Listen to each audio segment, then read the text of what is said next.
So the Donald Trump clown show continues, and this week more people are getting kicked off the island. Thus summed up today's video, and these are the headlines. Trump to oust National Security Advisor Mike Waltz. So it looks like he's off the island. And you have to understand that this is a reality TV show. That is the USA. And unfortunately, we can't change the channel. So we're going to take a look behind the scenes, what's going on in America's reality TV show.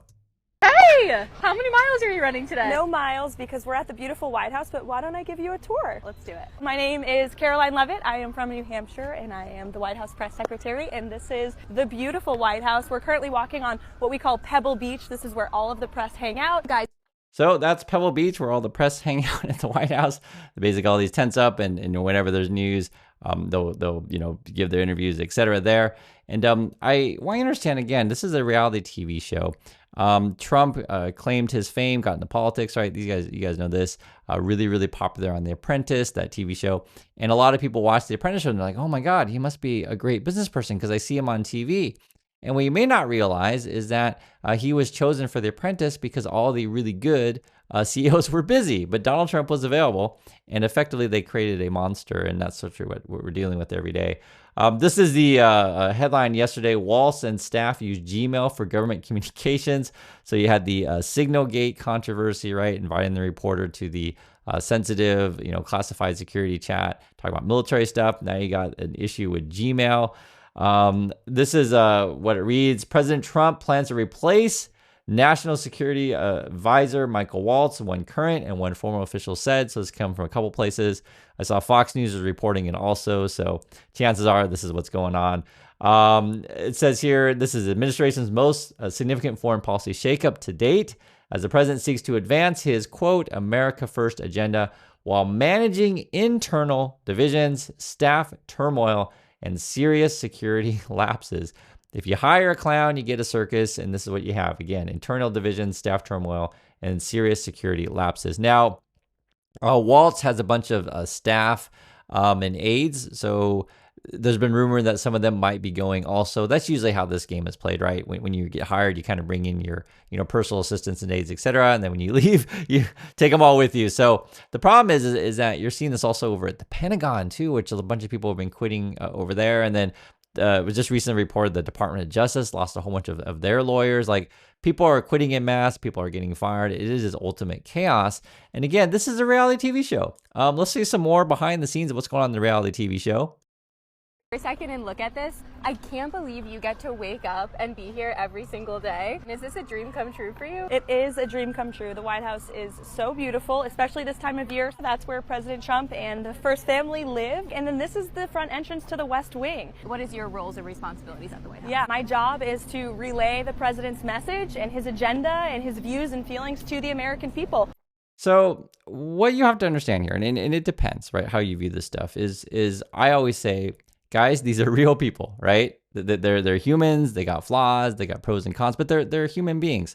But for some people, I guess when they see someone on TV or whatever, they just kind of think of them as being God or superhuman, these kind of things, or they don't realize that often things that you see on TV is all manufactured, right? So they're very careful of the things they say, the things that they show. The funny thing though with the White House, and they say Karen Levitt, and she's young, and these kind of people, is oftentimes they tell on themselves or confess without even knowing it, because frankly, they're unqualified and inept. We talk about this stuff all the time, but let me show you some examples of what I'm talking about here. So here's Elon Musk. He may be another person getting kicked off the island. We talked about this in the prior video. This was the headline: as Musk steps back, Doe's looks to Congress to finish what it started. So we'll see what happens with that. And he was talking about, this is Musk talking about, late nights, eating ice cream, playing video games, these kind of things. For real. This was the headline: no more sleepovers and late night ice cream. Elon Musk prepares for his White House exit. You're like, what are you talking about? But you have to understand again that this is a big reality TV show, and you're hiring basically a bunch of, actors and people who, according to Trump and Musk, are the right skin color, they're photogenic, and they're loyal, and they appear on Fox News. Therefore, you must be hired. But this is what it says. Musk told reporters he intends to keep the comically tiny office. That's a quote from him. He was assigned in the top floor of the West Wing, where he acknowledged he occasionally played video games, Diablo and Path of Exile, and a large computer monitor he had hooked up to his computer. So I actually would show you guys footage of him playing video games. And sometimes people complain. They're like, Chris, why are you playing, sounds and kids screaming? Something's wrong with your sound. And it's like, no, I'm actually just showing you for real, like how crazy this clown show it is. The dude just plays video games all the time. And for whatever reason, people think he's like some sort of genius. This is Musk. A quote here. It says, he actually call late at night and say, oh, by the way, make sure you get some ice cream from the kitchen, Musk said, adding with a laugh, don't tell RFK. Again, this is a reality TV show. More people are getting kicked off the island. Let's see some more behind the scenes. What is your favorite space at the White House? Well, why don't we go right in here and I will show you. And here you are, James S. Brady briefing room. It's historic and it is quiet right now, but typically on a briefing day you would walk in here and it will be packed with journalists from all across the world who show up to the briefings to ask me questions. It's a lot more intimate than I thought. That's the initial reaction of everyone who comes in here. It's way smaller than you would imagine. And so, and it's funny because they talk about this as like, yeah, it's a lot smaller than I imagined or stuff like that. I want you just to think about like your work or things that you do, how when you talk to people outside of it, they don't understand exactly what you do. And if you ever had this experience, you probably know, like people always have a misconception of what your job is, right? And it's the same way that if you've never been to the White House or you've never worked with anyone in tech or never worked with anyone in Hollywood or, all these things because they all go together, or never worked with anyone in finance, like you have certain, conceptions of how the world is. But when you actually learn and see it for yourself, or for example, behind the scenes, you're like, oh my God, it's a lot smaller than I thought it would be. Or, oh my God, these people are way more unqualified than they thought that they were, right? Like it changes the way that you see the world. That's why I talk differently on this channel, because I've seen it all, I've done it all. I write about this kind of stuff in my book, and a lot of this stuff, when I was growing up, was shocking to me as well, right? Like you don't know it until you actually see it. But we live in a world, though, thankfully, that we get just so much more information coming through, be it good and bad, because it's hard to seep through all this information. But I just want you to understand, again, these are human beings in the office. They're not superhumans. They are deeply flawed. And again, effectively, they're producing a TV show, and that's why you get this sort of constant chaos, people getting kicked off the island, etc. But this is actually interesting to watch more of the stuff. We'll take a look at some more. We need to make it bigger so we can allow more voices in. What do you do for preparation before walking into this room? I pray to God before every briefing. It's a moment to just ground myself and level set. But before the prayer comes So we showed that before. She said she prays. Now, again, this is a TV show. So is she like really praying, or is she just doing it that one time as a show? Who knows? You can ask her that. I don't know. But this is a TV show. A lot of preparation. My team and I are just reading the news, consuming everything. I talk to the president multiple times before I take the podium to fully understand what he's thinking and feeling, so I can relay it to. So that part's probably true. She probably does go to the Trump, because like she always say, I just spoke to the president, blah blah blah blah. Now, whether or not Trump tells her exactly how to communicate it, because Trump's going to have a bunch of aides as well and handlers, and so that part we won't know for sure, and that'll be interesting. Maybe years later we get the truth on that kind of stuff. But the point is, though, is that this stuff is manufactured, okay?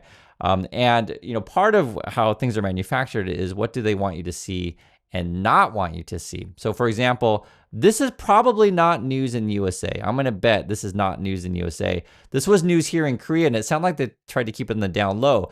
Basically, Trump's kid, this is Donnie Jr., was here in Korea for a couple of days.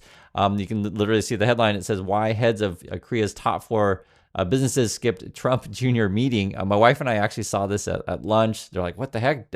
Trump is here, Trump Jr. that is.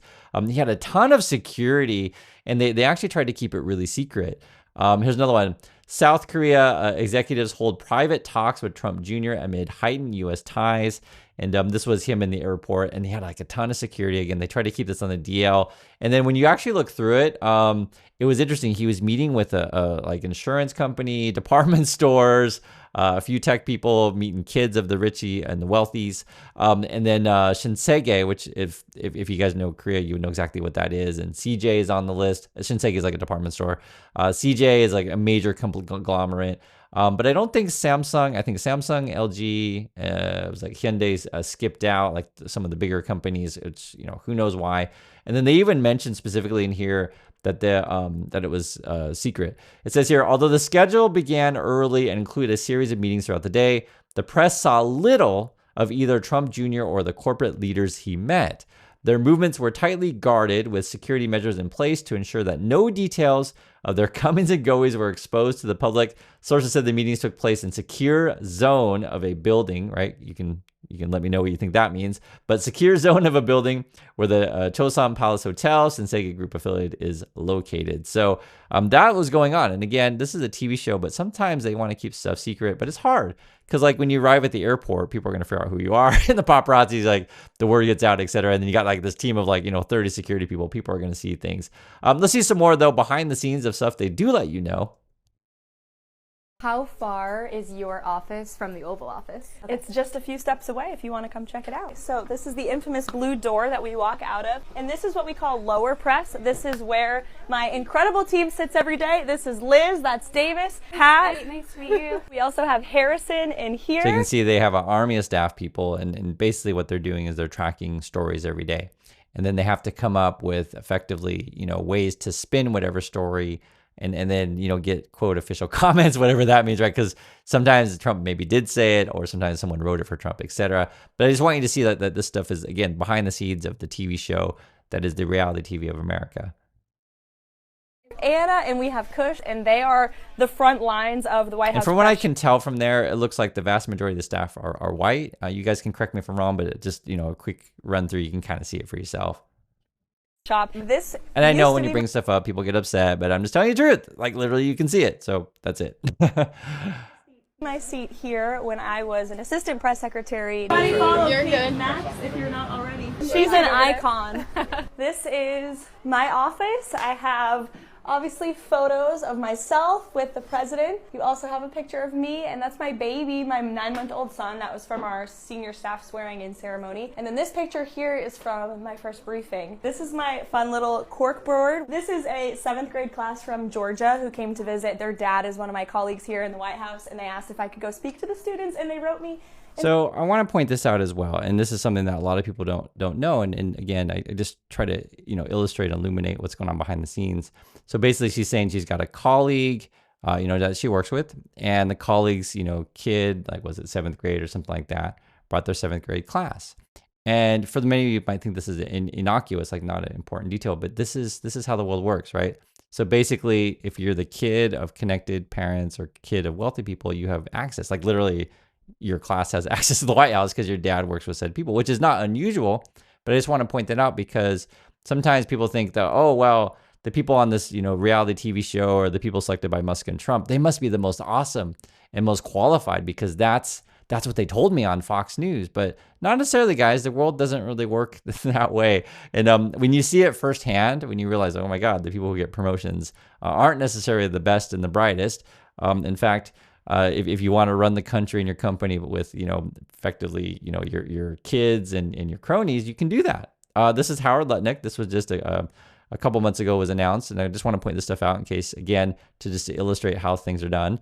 Howard Lutnick starts Wall Street dynasty with DJ and trader son. So basically the Lutnick guy who's the head of commerce, he's hiring his 2 kids to run his company, right? It was a Cantor Fitzgerald. They're there, the kids. One guy's a DJ. The guy's actually in the finance stuff. But, the question I pose to you is, when, say the CEO has their 2 kids, take over, do you think the 2 kids are the most qualified? Did they search everyone? And it should be obvious that no. I mean, this is just basically, cronyism.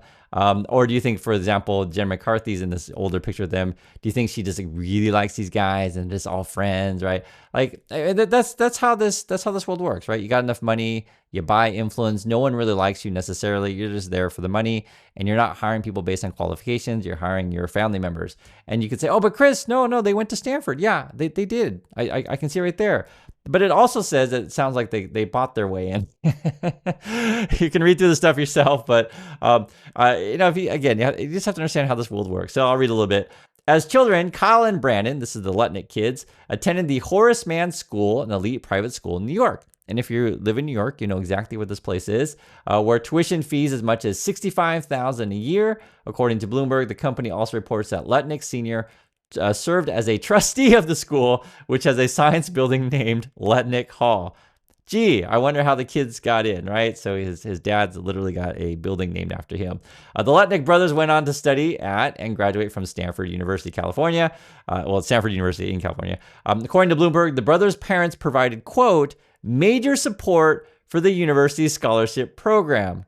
So they go to this like private school for high school, $65,000 a year. There's a building with the dad's name on it. They go to Stanford, and then, you know, Stanford's got a bunch of money from the family again for that scholarship. And guys, I'm actually not against rich people giving money to schools to buy their kids in, because let's be frank, because of the Letnicks, I get scholarships when I went to school, because I was not born to a rich family. In fact, I lost my family at the end of the Vietnam War, and I learned about this whole sort of system, how it works. Some kids buy their way in, some kids earn their way in. I'll let you decide which is which. But I understand that's just how the world works. I'm not like, you know, shocked by this stuff. But when I saw it for the first time, it was a bit shocking, to be perfectly frank. And some people have never seen this world. And that's why I'm trying to show you literally behind the scenes to understand how it works. And then you say, oh, but Chris, you're so dumb. His kids are so smart. Well, this is what it says. Kyle studied psychology because he loved these social aspects and understanding people and social situations, according to his university biography. And meanwhile, Brandon graduated with interdisciplinary degree in symbolic systems. So again, these are the people who are taking over the his business. Let's actually look a little bit more of what Carolyn has to say behind the scenes. Another picture of my baby on his first Air Force One flight. And then this is a meme that I love. It's a man pointing at a brain, and it says, no thanks, I won't be needing that because I believe everything the legacy media So this shows. is interesting because she shows her desk, and I think this is probably real. They have subscriptions to, like, you know, all of the you know, major publications, right? And I read the stuff too. And what's ironic about this is, before with Elon Musk and Doge, they were complaining that, oh, look at the corruption on DC. Like, they all subscribe to all the major publications. Look at all this money we're putting into your taxpayers, into the, you know, mainstream media. And it's like that's how this works, right? Do you guys understand? I'll try to make it really clear if you don't understand. Musk and the Doge were complaining that people on DC using taxpayer dollars were buying, you know, publications to various, you know, mainstream outlets to keep track of the news. And they would make it sound like it was like this awful waste of taxpayer dollars, which is literally what everybody does, because you have to stay informed of what's going on. But if you don't understand behind the scenes, like, it costs money to subscribe to, you know, publications, and then all your staff need to read all the same stuff to stay informed, and then you have to spin info, whatever, or you have to hear what leaks are going on or whatever. It'll make no sense to you. Just like, okay, I just don't want to spend any taxpayer dollars and any information on, and I want all of my employees to be, you know, completely oblivious to the outside world. Right? I mean, I guess you get to play that way, but I'm just showing you guys, like, literally they give money to the mainstream press. They would, you know, never say it in that way, but it's sitting there on their desk, and you can see the subscription little like address sticker right on top of the Washington Post there. You can literally see it. But, you know, there's that. Let's watch a little bit more behind the scenes.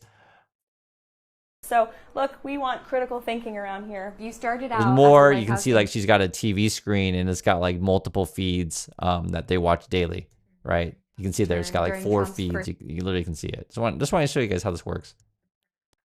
term. What is it like now being back and being the White House press secretary for him? It's crazy. I mean, it has totally come completely full circle. Every day when I come into work, I try to remember what a blessing it is to work in this building and to remember the policies we're implementing are truly impacting so many lives. Don't forget, it's the people's house. It belongs to the American taxpayer and the American public. This place is not for the president. It is not for the people that work here. It's for the American people, which is why you see this stuff's always frustrating because at the heart of it, they do understand, or at least they say out loud, because whether or not they practice it's a different story. But at the heart of it, they do understand this is supposed to be a democracy. And yes, this is the taxpayers, it's for the American people. She acknowledges that the tourists come in.